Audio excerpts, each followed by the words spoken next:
Félicitations d'abord pour cette victoire d'aujourd'hui. Votre équipe PVP Williams vient d'inscrire 4 buts à 2 contre Fofila. Quelle est votre appréciation de ce match? Pour moi, le match était un peu compliqué pour nous parce qu'ils ont eu l'avantage dès le début. Bon, ça nous a un peu perturbé, mais quand même, grâce à Dieu, on s'est révélé, on a eu une victoire. C'est vraiment une chose à féliciter à toutes mes coéquipières. Dans 4 buts que vous avez marqués, il y a un but que tu as marqué. Quel est votre objectif de cette année? L'objectif reste le même parce que l'année passée, j'étais co-meilleure buteuse avec Sakina.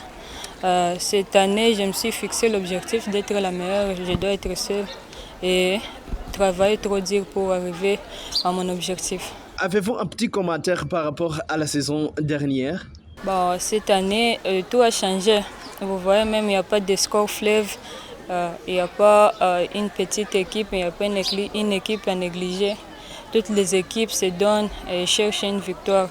C'est une compétition qui a été, je peux dire, renouvelée, si je peux le dire, parce qu'il y a trop de changements. Tout le monde s'engage pour être meilleur. Quel est votre avenir de Nicole Igrima? On verra à la fin de la compétition ce que notre Dieu nous réserve. On va voir s'il y aura moyen de continuer ici avec ce championnat. Je dois continuer. Bon, l'avenir nous réserve plus. Attendons, je me concentre d'abord sur ce championnat de cette année. Un petit message pour tes fans. Bon, à tous mes fans, à tous ceux qui aiment le sport, qu'ils nous soutiennent et qu'ils viennent massivement au terrain pour soutenir les filles parce que nous avons aussi besoin des supporters et nous avons aussi besoin des acclamations. Je ne peux pas être seule. Tout le monde a besoin de quelqu'un qui peut les supporter. Quelles sont les stratégies de Nicole utilisées pour qu'elle reste à un niveau élevé?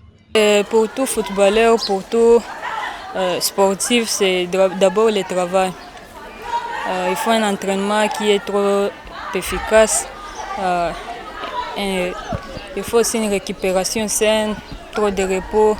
Et le plus important, c'est de croire en Dieu. Et seulement le travail et Dieu, ça peut tout donner. Comment appréciez-vous le coach Amaury Manirakiza? Le coach est merveilleux, je l'aime. Il m'a coaché dans 2 équipes différentes. Il m'avait accueilli ici au Burundi dans l'équipe de Fofila. Et voilà, aujourd'hui, nous nous retrouvons dans PVP. Bon, c'est vraiment merveilleux, je l'aime. Quel est votre parcours footballistique? Bon, au niveau national, moi je suis congolaise. Chez moi, c'est à Bukavu, au Congo. J'avais commencé dans des colonies de vacances au niveau de la paroisse, des compétitions de la paroisse.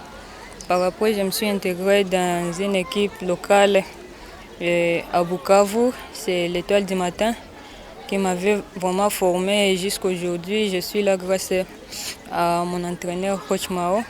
Et après Étoile du matin, j'avais joué à une compétition d'RTL Jeune Talent. C'était ma première compétition à jouer. Par après, je me suis engagée avec l'Étoile du matin pendant au moins 4 ans comme ça. J'avais joué du Congo. J'étais partie jouer à Lubumbashi dans Ocel City. J'étais Lubumbashi, je suis venue ici au Burundi dans Fofila, c'était en 2020. Par après, en 2021, j'étais partie encore à Lubumbashi. C'était pour les mi-saison. Je suis retournée encore au Burundi dans PVP et voilà là où je suis. Mais l'année passée, j'avais joué aussi la mi-saison au Congo dans Bweremana, une équipe de Goma. J'avais aussi joué la Coupe du Congo l'année passée et voilà aujourd'hui je me retrouve encore au Burundi. Pour terminer, quel est votre idole dans son monde footballistique? L'idole? Oui. Bon, je peux dire que je n'ai pas d'idole. J'ai fait ce que j'ai fait. J'ai fait ce qui me vient dans la tête. Je ne peux pas envier que je sois comme quelqu'un, mais je travaille pour être quelqu'un. Ok, merci beaucoup. Merci. Okay.